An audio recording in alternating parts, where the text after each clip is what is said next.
오늘 본문을 가지고 예수님의 행하심 같이라는 제목으로 말씀을 함께 나누도록 하겠습니다. 오늘 스승의 주일이죠. 사회나 교회나 사람들을 가르치는 스승은 너무나 귀하고 중요합니다. 우리 교회도 교육자들 또 교사들 또 여러 리더들이 영혼들 앞에서 또 하나님의 말씀을 가르치고 봉사하고 헌신하고 계십니다. 너무나 귀한 일이죠.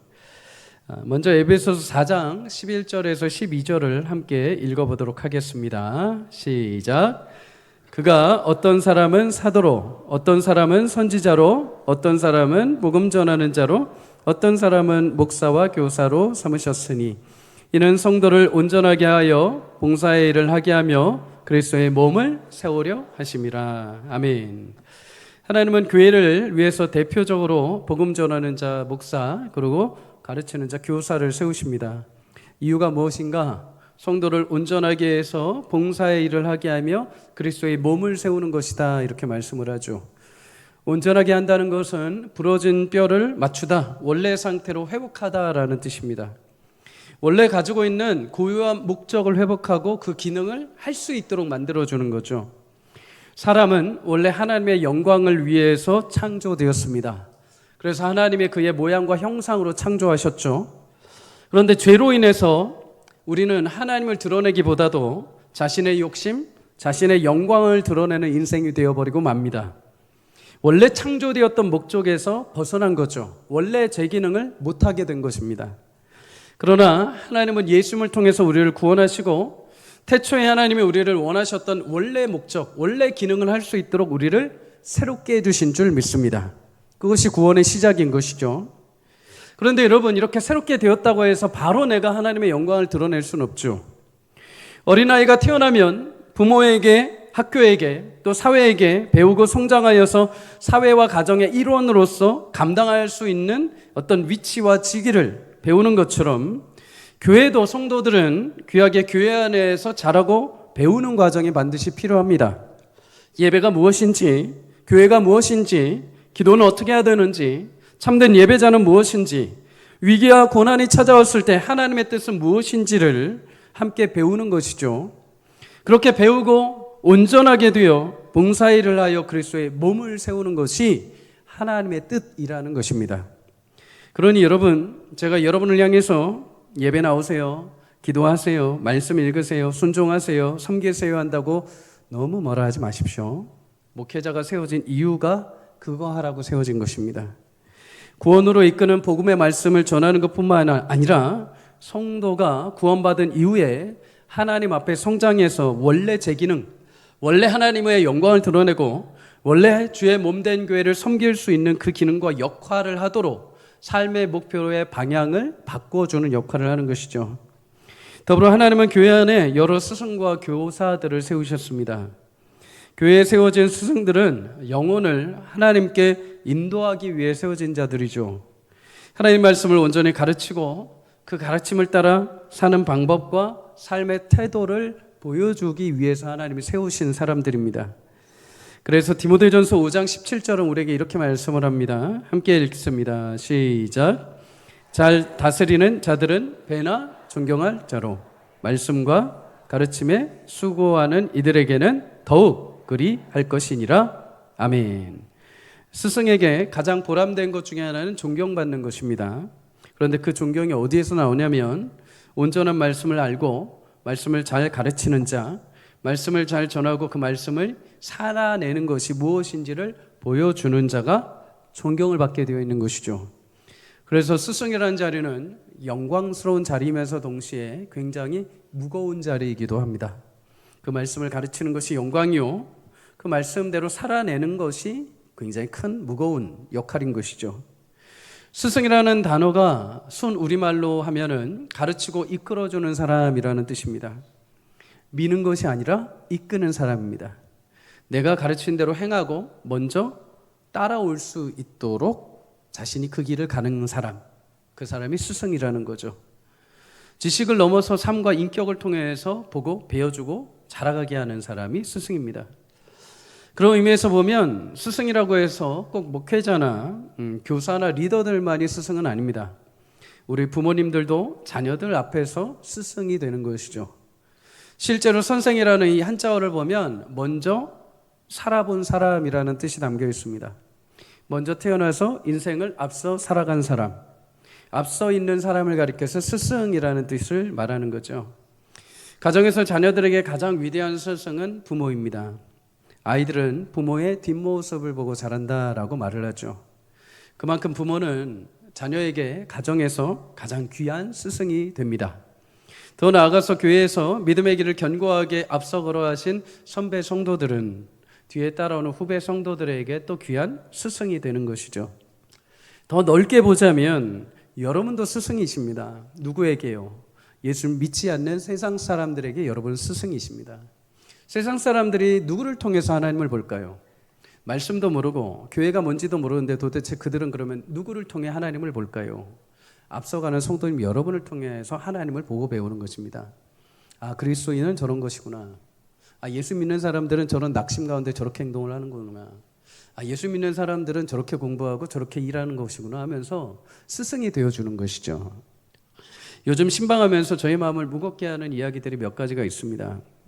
과거 교회 공동체 안에서 목회자들에게, 성도들에게 상처받아서 교회에 나오지 않는다는 고백들, 교육부서 시절에 교사의 그 말 한마디 때문에, 웃음거리로 만든 그 행동 하나 때문에, 말과 행동이 달랐던 목회자들 때문에, 권위만 있는 중직자들 때문에, 그런 것 때문에 상처받아서 안 나온다는 겁니다. 물론 상처받은 그 사람도 문제이기도 하죠. 그러나 여러분, 믿음이 연약한 누군가에게는 그것이 상처가 되고 교회를 멀리하게 되는 아픈 기억이 될 수 있다는 것입니다. 그래서 우리는 내가 늘 누군가에게 스승이라는 사실을 꼭 기억해야 됩니다. 믿음이 연약한 자에게, 어린 자녀들에게, 내가 가르치는 학생들에게, 믿지 않는 사람들에게 나의 행동, 나의 행실 하나가 하나님의 이정표가 된다는 사실을 꼭 기억하시기를 주의 이름으로 축복합니다. 여러분, 그래도 감사한 것은 최근에 어떤 성도님 한 분이 새가족이신데 이렇게 신방을 하면서 대화를 하는데 이렇게 말씀하시는 거예요. 교회에 대해서 여러 가지 이미지가 있는데 그래도 자신을 전도하고 자신을 데려오신 성도님을 보면서 그 성도님이 너무 순수하시고 너무 선하시고 너무 착하셔서 그분이 교회에 나가자고 했을 때 거리낌이 없었다는 거예요. 그 성도님이 이 새가족에게는 누가 됩니까? 스승이 되는 것입니다. 사랑하는 여러분, 마태복음 5장 16절은 우리에게 이렇게 말씀을 합니다. 함께 읽어봅니다. 시작. 이같이 너희 빛이 사람 앞에 비치게 하여 그들로 너희 작은 행실을 보고 하늘에 계신 너희 아버지께 영광을 돌리게 하라. 아멘. 놀랍죠? 여러분, 작은 행실입니다. 그 성도님 한 분의 행실은 그냥 작은 겁니다. 그냥 착하게 말하고 그냥 선하게 대해준 거 아주 작은 겁니다. 남들이 보기엔 별거 아닌 것 같죠? 그런데 하나님은 그 작은 행실을 통해서 빛이 드러난다고 하십니다. 영광의 빛을 드러내신다는 거죠. 사랑하는 여러분, 이 시대에 참된 스승을 만나는 것 큰 축복입니다. 교회 안에, 가정 안에 그런 스승들이 넘쳐나기를 주의 이름으로 축복합니다. 스승이 없으면 제자도 없습니다. 모세가 있어서 여호수아가 보고 따라갈 수 있었습니다. 불의 사도 엘리야가 있었기 때문에 그의 제자 엘리사가 이어서 사역을 감당할 수 있었습니다. 바울이 있었기 때문에 그의 아들, 영적인 아들인 디모데가 이어서 사명을 감당할 수 있었습니다. 그리고 구원자요, 우리 최고의 스승이신 예수님이 계셨기에 그분의 12제자가 사도로 사명을 감당하고, 또한 우리 또한 예수님을 통해서 그리스도인으로서 어떻게 살아가야 할지 방향과 삶의 태도를 배우게 됩니다. 모두가 다 이 시대 귀한 영적인 스승이 돼서 교회와 공동체 안에 건강하게 하나님 나라가 세워지는 축복이 여러분과 저의 삶에 넘치기를 주의 이름으로 간절히 소망합니다. 오늘은 두 가지 본문을 통해서 우리가 추구해야 될 스승의 삶이 무엇인지를 함께 잠시 나눠보려고 합니다. 여러분, 예수님 시대에는 율법을 연구하고 가르치는 사람들이 있었습니다. 이들을 가리켜서 서기관 혹은 율법 교사라고 성경이 말합니다. 사람들은 그들을 가리켜서 존경의 의미로 랍비, 선생님이라고 호칭을 붙였습니다. 그런데 이 서기관들 대다수가 바리새인 계열의 사람들입니다. 바리새인들 하면 우리 성도님들 생각 가운데 이 율법을 강조하는 나쁜 놈들, 사람들을 정죄하는 나쁜들, 이렇게 생각할 수 있습니다.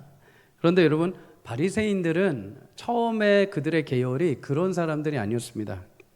바벨론 포로 이후에 유대인들의 무너진 신앙을 회복하기 위해서 율법을 철저하게 연구하고 경건운동을 시작했던 사람들이 바리새인들입니다. 그들은 어떻게 해서든 신앙의 개념을 다시 회복하고 우리 유대민족을 하나님 앞에 온전하게 세우기 위해서 힘썼던 사람들입니다. 그래서 바리새인들의 뜻은 구별된 자, 분리된 자들이라는 것이죠. 유대인들이, 이스라엘 백성들이 바벨론 포로에서 돌아온 이후에 이제 헬라 문화가 막 들어오기 시작합니다. 헬라 그리스 철학, 그리스 신화, 막 성적인 문화남들이 들어올 때 이들이 가장 먼저 한 것은 그 모든 세속적인 것에서 우리는 분리돼야 된다. 하나님 말씀으로 경건해야 된다. 하나님 말씀으로 돌아가야 된다 하면서 하나님 말씀을 연구하고 율법을 강조하게 된 것이죠. 그런 신앙의 관념을 가진 사람들 가운데 자연스럽게 성경을 연구하고 기록하고 가르치는 사람들이 세워지는데 그들이 서기관이라는 사람들입니다. 그래서 서기관이 등장하는 곳마다 성경에 보면 항상 바리새인들이 같이 이렇게 등장을 하죠. 사실 서기관은 성경을 원래 필사했던 사람들입니다. 그런데 성경을 필사만 하다 보면 어떻게 될까요? 성경에 하나님의 말씀에 은혜가 막 들어오게 되죠. 여러분 오늘부터 한 달 동안 속는 셈 치고 아마 필사 한번 해보십시오. 하루하루 한 10장씩만. 그러면 아마 어느 순간 그 말씀의 은혜가 나의 영혼을 막 덮기 시작을 할 겁니다. 말씀의 필사를 하면 당연히 하나님에 대해 알아가고 하나님의 은혜가 넘치고 그 말씀을 이제 가르치는 자가 되기 시작을 합니다. 그래서 서기관들은 시간이 지나면서 율법을 연구하고 해석하고 가르치는 전문가들이 되죠. 이 서기관들의 역사는 사실 구약에서부터 시작이 됩니다. 구약에 초기 모델이 있습니다. 누군가? 에스라 7장 6절을 함께 읽습니다. 시작. 이 에스라가 바벨론에서 올라왔으니 그는 이스라엘의 하나님 여호와께서 주신 모세의 율법에 익숙한 학자로서 그의 하나님 여호와의 도우심을 입음으로 왕에게 구하는 것은 다 받는 자이다. 에스라, 학자라고 하죠. 일명 서기관입니다. 이스라엘 백성들이 바벨론 포로에서 70년이 차서 이제 돌아올 때, 귀향을 할 때 이스라엘 백성들에게 가장 먼저 필요했던 게 무엇일까요? 성전이 필요했을까요? 집이 필요했을까요? 밭이 필요했을까요? 아니요. 근데 이것을 영적으로 꿰뚫어 본 사람이 있습니다. 에스라입니다. 지금 우리 백성들에게 가장 필요한 건 무엇이냐? 하나님 말씀이다라는 거죠. 말씀. 하나님 말씀을 다시 회복해야 된다. 우리 민족이 왜 망했는가? 우리 민족이 왜 바벨론 포로로 70년간 그렇게 끌려갔는가? 그 이유는 하나님으로부터 멀어졌기 때문이다. 하나님 말씀으로부터 우리가 떠났기 때문이다. 그래서 우리가 다시는 이런 일을 겪지 않기 위해서 하나님 말씀을 다시 회복해야 된다. 그래서 에스라는 포로에서 돌아오자마자 말씀을 연구하고 준행하고 가르치는 것으로 자신의 사명을 감당합니다. 에스라 7장 10절에 이렇게 말하죠. 에스라가 여호와의 율법을 연구하여 준행하며 율례와 규례를 이스라엘에게 가르치기로 결심하였더라. 에스라의 고백에 특정 문구가 하나 눈에 뜹니다. 그게 뭐냐? 말씀을 연구하고 가르치는 것만이 아니라 준행하였다라는 것이죠. 준행한다는 것은 따르고 지킨다는 뜻입니다. 에스라는 자신이 교사이기 이전에 내가 하나님의 백성이요, 내가 하나님의 성도라는 정체성을 잊지 않았던 것이죠. 사랑하는 성도님들, 저를 비롯하여 앞에 있는 우리 스승, 우리 부모, 교사들, 내가 먼저 하나님의 자녀요, 내가 먼저 하나님의 성도요, 내가 먼저 하나님 앞에 예배자가 되는 은혜가 있기를 주의 이름으로 축복합니다. 나 먼저 하나님의 자녀요, 내가 먼저 하나님의 은혜가 필요한 성도라는 것을 기억하고 그 사실을 고백할 때 겸손히 나의 자녀들을 가르치고 나의 학생들을 가르칠 때 하나님께서 감당할 힘과 지혜를 풍성하게 채워주실 줄 믿습니다. 여러분, 에스라를 따라 율법 교사로 계속 이어져서 서기관들이 그 뒤를 이어가게 됩니다. 그런데 오늘 신약에 나오는 이 서기관들, 외형적으로는 에스라와 비슷합니다. 율법을 연구하고 가르치는 것 비슷합니다. 그런데 뭔가 다른 점이 하나 발견이 됩니다. 뭔가 하나가 빠졌습니다. 그게 무엇인가? 오늘 23장 2절에 3절을 함께 읽습니다. 시작.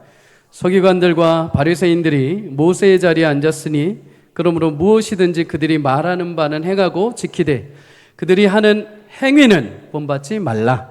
그들은 말만 하고 행하지 아니하였다. 모세의 자리라는 것은 모세처럼 율법을 가르치고 해석하는 권위의 자리를 말합니다. 겉으로 보기에 율법을 연구하고 가르치는 것 잘 유지하는 것처럼 보입니다. 서기관들이. 그런데 한 가지 없는 것, 빠져버린 것이 있는데 그게 무엇이냐? 그들이 말씀을 따라 지키는 것이 빠져버린 것입니다. 그래서 예수님이 그들을 향해서 말하죠. 그들이 가르치는 율법은 지키지만 그들의 행동, 그 말씀을 따라하지 않는 그 행동은 너희가 따라하지 마라. 그런데 여러분, 바리새인과 서기관들이 정말 율법을 하나도 안 지켰을까요? 예수님 말씀하시는 것처럼 정말 이들이 율법을 다 배제하고 자기들 마음대로 살았을까요? 아니요. 여러분, 누구보다도 열심히 율법을 지킨 사람들이 바리새인과 서기관들입니다. 안식일을 지키고 우상숭배를 멀리하고 11조를 하나하나 계산해서 따져서 세밀하게 드리는 사람들이 바리새인들입니다. 율법 준수와 행함에 있어서는 철저한 열심으로 앞섰던 사람들이 바리새인들, 서기관들. 그럼에도 왜 예수님이 이들을 향해서 행하지 않았다라고 말씀을 하셨을까요? 다 행하긴 했는데 뭔가 중요한 게 빠졌다는 거죠. 진짜 행해야 될 게 빠져버렸다는 겁니다. 마태복음 23장 23절을 함께 읽습니다. 시작. 화 있을진저 외식하는 서기관들과 바리새인들이여, 너희가 박하와 회양과 근처의 11조는 들이되 율법에 더 중요한 바 정의와 긍휼과 믿음은 버렸도다. 그러나 이것도 행하고 저것도 버리지 말아야 할지니라. 아멘. 여러분, 예수님은 바리새인과 서기관들이 행하는 그 율법적인 행동이 나쁘다고 말씀하지 않으셨습니다. 어떤 사람들은 여러분 이 말씀을 근거로 해서 예수님이 율법 행하는 거 안 좋아하신다, 예수님이 율법 행하는 바리새인들 정죄하셨다, 이렇게 나이스하게 말하면서 그러니까 주일 안 지켜도 된다, 기도 안 해도 된다, 금식 안 해도 된다, 이런 외형적인 행동으로 잘못 생각들을 합니다. 그런데 아닙니다. 여러분 보여지는 건 너무나 중요합니다.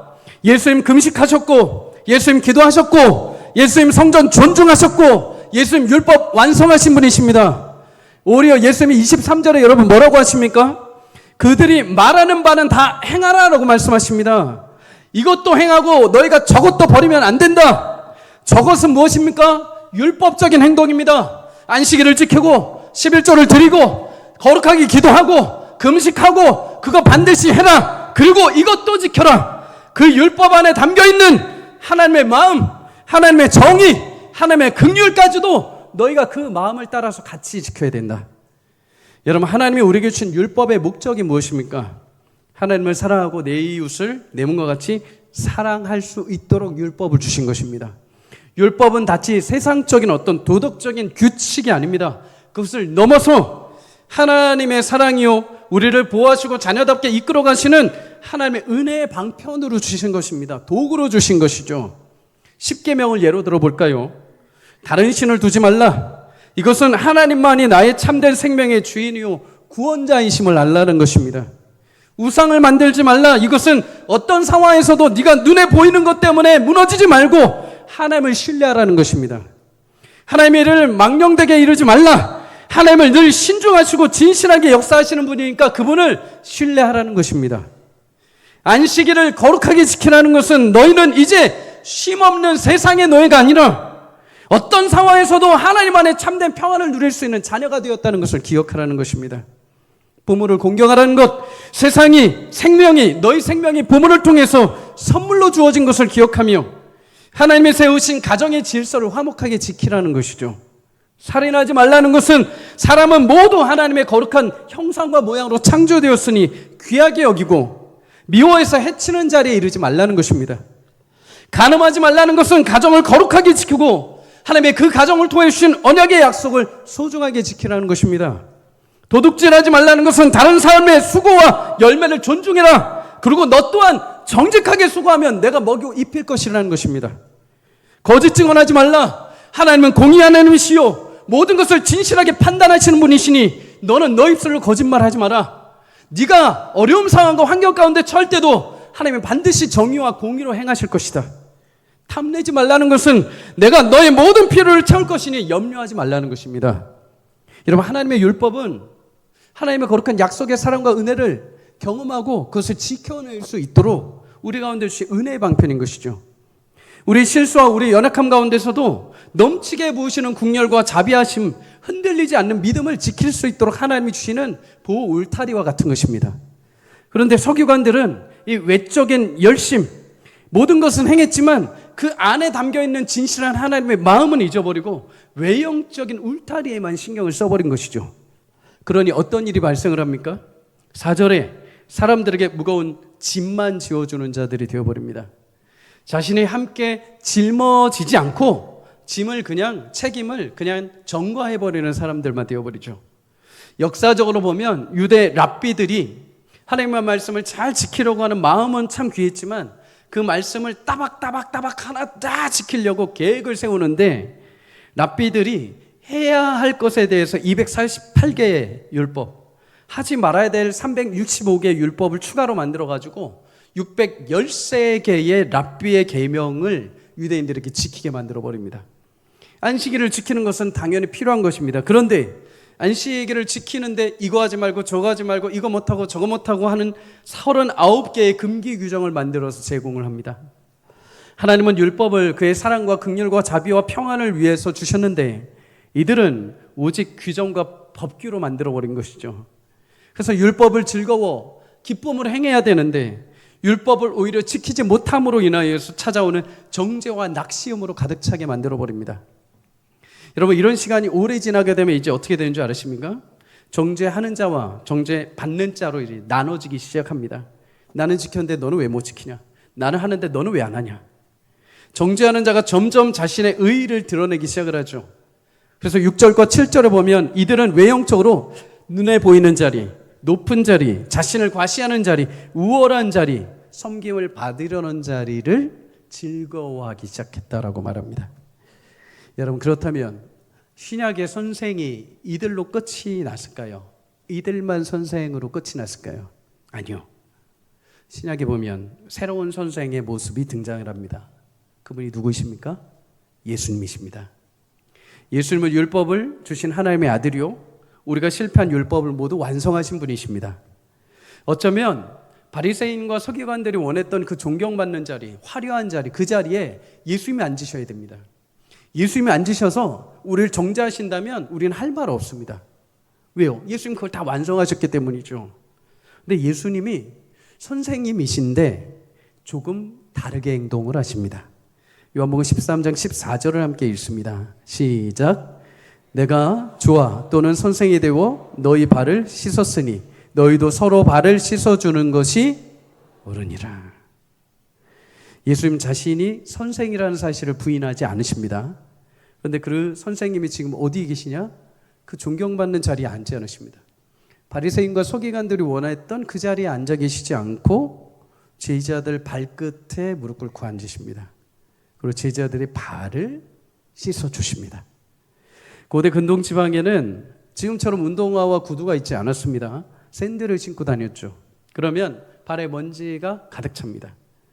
손님이 그래서 집에 오게 되면 기본적으로 해야 되는 게 뭐냐면 주인이나 종이 발 씻을 물을 갖다 주는 겁니다. 그럼 그 더러운 발을 씻는 거죠. 부유한 집, 부잣집은 귀한 손님이 오셨을 때 주인이 하인들, 종을 통해서 갖다 물로 발을 씻어주게 했습니다. 그러면 예수님이 지금 제자들의 발을 씻어준다는 것은 무슨 의미입니까? 자신이 스스로 종처럼 지금 섬기고 있다는 것이죠. 종이 되어서 그 제자들의 발을 닦아주고 있다는 것입니다. 여기서 우리는 예수님을 통해서 선생으로서의 지혜를 두 가지 얻게 됩니다. 첫째는 여러분, 참된 선생은 짐을 얻는 자가 아니라 함께 짐을 짊어지는 자입니다. 바리새인과 서기관들, 사람들에게 짐만 주었습니다. 이것도 지켜야 되고 저것도 지켜야 되고 하면서 동시에 지키지 못하면 정죄하고 죄인 취급을 했습니다. 그런데 예수님은 오히려 지친 제자들의 발을 씻기며 그들의 짐을 대신 짊어져 주셨습니다. 여러분, 만약에 어떤 집에 들어갔는데 예수님과 제자들이 들어갔는데 발을 씻어야 됩니다. 발 안 씻으면 안 되죠. 냄새 나요. 더러워요. 그죠? 우리 아이들도 집에 학교 갔다가 또 놀다가 집에 들어왔는데 가장 먼저 엄마가 시키는 게 뭡니까? 손발 씻는 거죠. 발 안 닦으면 발 안 닦고 양말 신은 채로 침대 위에 뛰어 올라가면 등짝 스매싱을 맞는 거예요. 발은 씻어야 돼요. 그런데 여러분, 제자들과 예수님이 한 집에 들어가셨을 때 발을 씻어야 된다면 누가 물을 떠와야 됩니까? 제자들이 떠와야 됩니다. 그럼 발을 씻겨준다면 누가 씻겨줘야 됩니까? 제자들이 씻겨줘야 됩니다. 그죠? 그런데 거꾸로 지금 어떻게 합니까? 오늘 예수님이 물을 자신이 떠오셔서 자신이 수건을 걸치시고 자신이 직접 제자들의 발을 닦아주십니다. 그 짐을 자신이 대신 짊어지신 거죠. 그래서 마태복음 11장 28절은 말합니다. 함께 읽습니다. 시작. 수고하고 무거운 짐진 자들아 다 내게로 오라. 내가 너희를 쉬게 하리라. 아멘. 이 말씀의 은혜가 여러분에게 다가오기를 주의 이름으로 축복합니다. 여러분, 원래 죄의 십자가는 내가 짊어져야 됩니다. 원래 세상에 나가서 여러분들이 조금씩 느껴질 때가 있죠. 사람들이 나를 비난하거나 나를 조롱하면 얼마나 마음이 상합니까?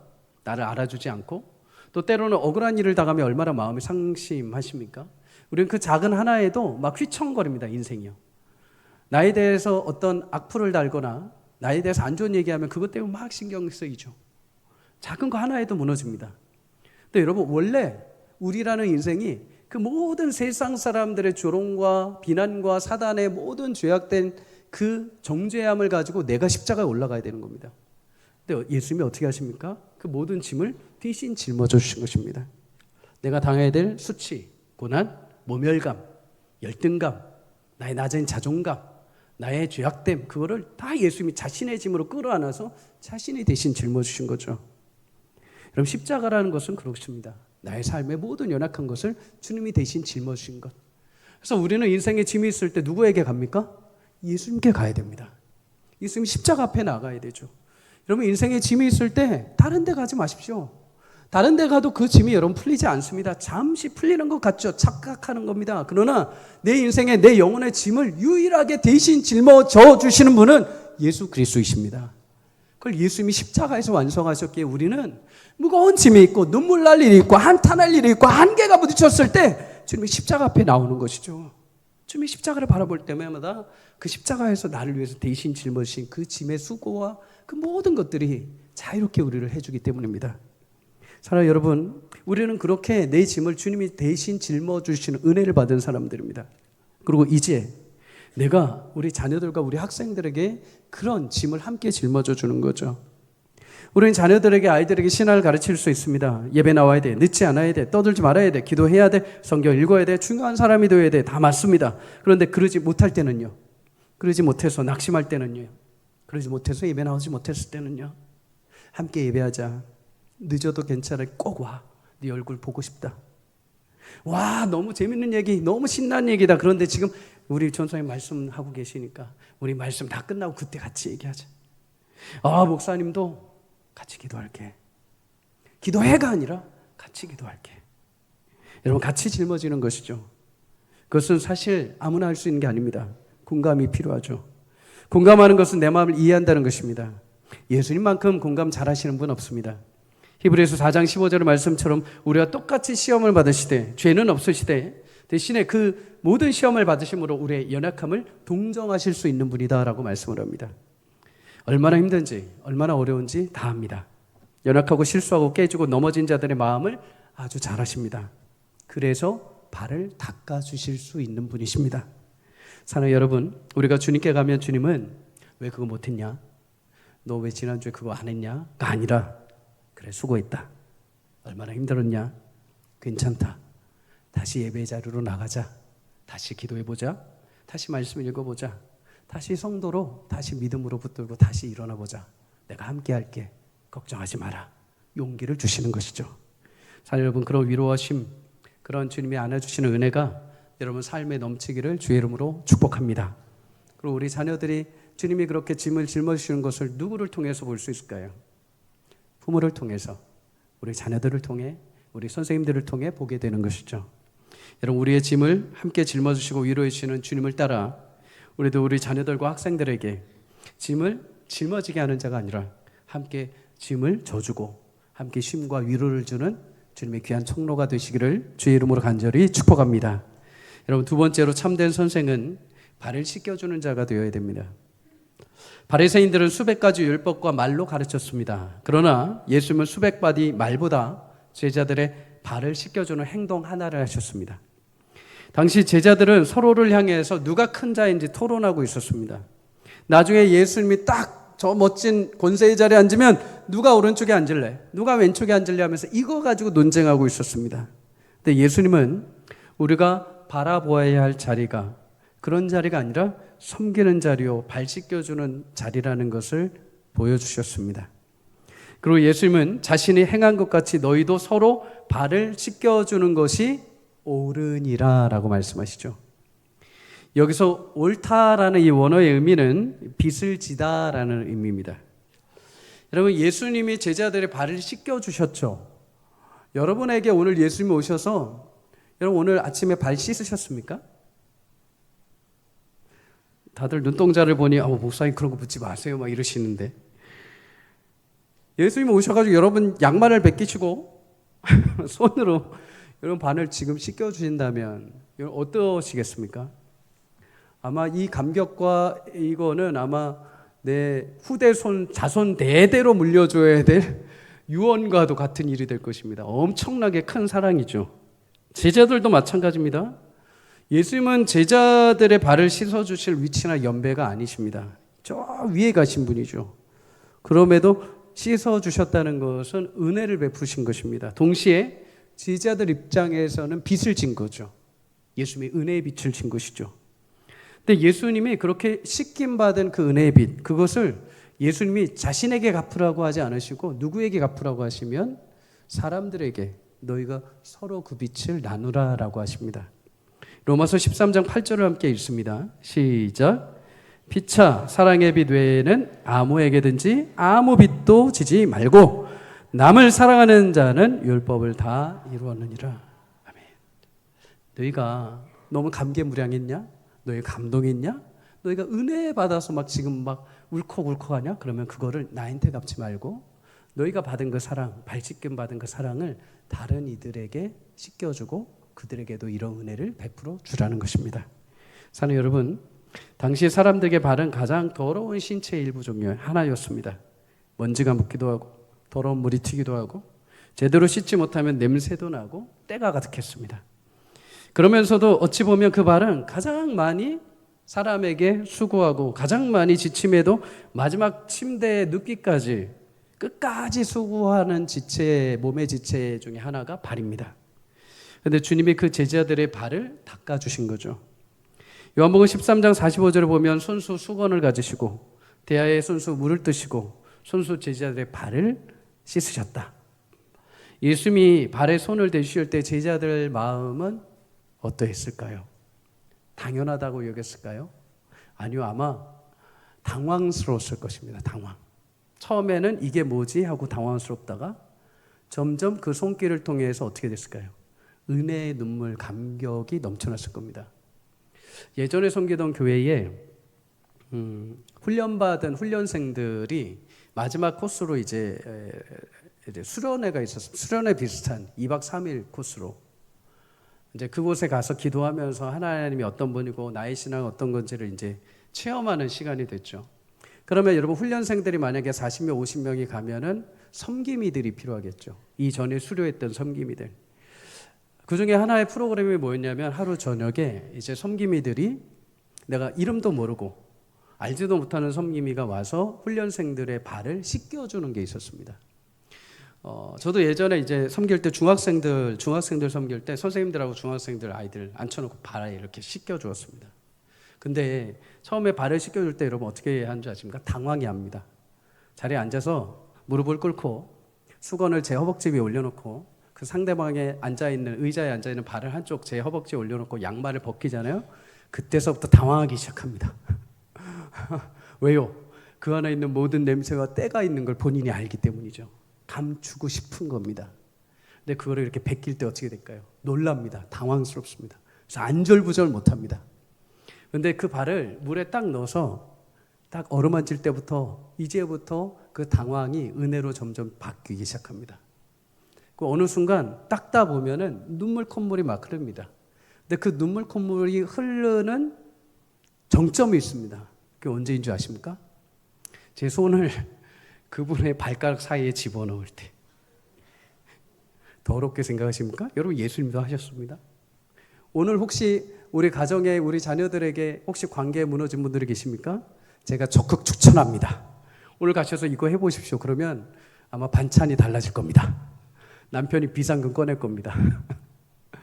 근데 그 발가락 사이, 내가 정말 나도 손대지 않고 나도 감추고 싶은 그 찌든 때 있는 그 사이를 자신의 누군가가 손으로 집어넣을 때, 그때 말할 수 없는 위로와 사랑을 체험하게 되는 거죠.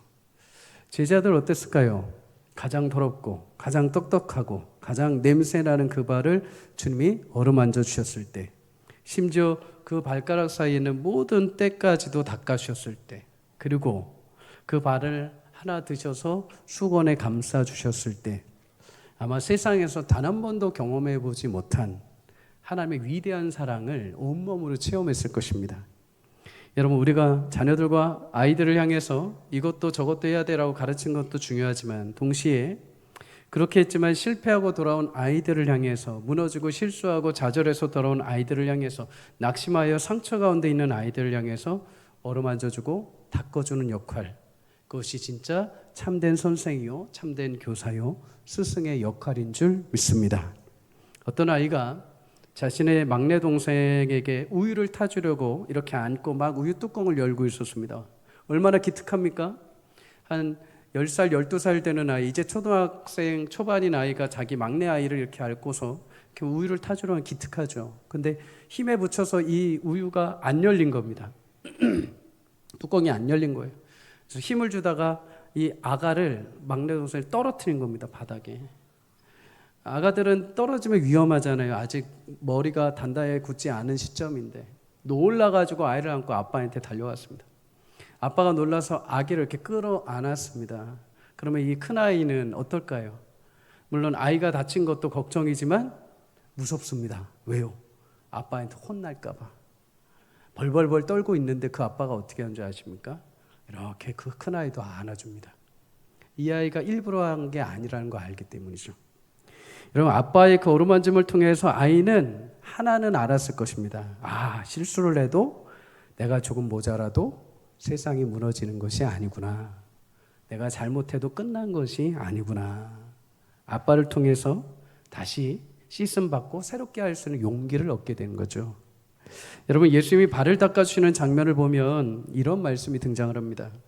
너희가 다 깨끗하게 되었다. 그런데 다는 아니다. 이렇게 말씀하십니다. 신앙생활 하신 분들은 이 말씀이 무슨 말씀인지 아실 겁니다. 예수님은 발 닦는 그 현장에 자신을 팔 가룟 유다가 같이 있었습니다. 가룟 유다. 그런데 가룟 유다가 있는데 예수님 어떤 마음이 드셨을까요? 저놈의 자식이 나를 팔려서 내가 너는 발 안 닦아줘, 이렇게 하신 게 아니라 성경은 말씀합니다. 예수님이 제자들의 발을 다 씻으시고 수건으로 닦아주셨다. 자신을 팔아넘긴 가룟 유다라고 해서 예수님 제외시키지 않으셨습니다. 가룟 유다마저도 발을 닦아주시고 끝까지 사랑해 주셨습니다. 사랑하는 여러분, 우리 인생에 지치고 힘든 모든 것을 주께서 어루만져 주시고 닦아주시고 끝까지 사랑하시는 은혜를 베풀어 주실 줄 믿습니다. 그리고 더 나아가 예수님이 나를 끝까지 포기하지 않고 사랑하신 것처럼, 나를 어루만져 주시고 나를 닦아주시고 새롭게 하신 것처럼, 우리 자녀들, 우리 학생들 사랑하고 끝까지 어루만져주고 닦아주고 새롭게 하는 참된 스승이요 교사가 될 수 있기를 주의 이름으로 간절히 축복합니다. 우리 부모님들, 우리 교사들 너무 수고가 많으시죠? 특별히 우리 교사들, 이 중에도 우리 학교 선생님들이 계십니다. 요즘 선생님들의 권위, 또 선생님들의 명예가 사실은 옛날만큼 그러지 않습니다.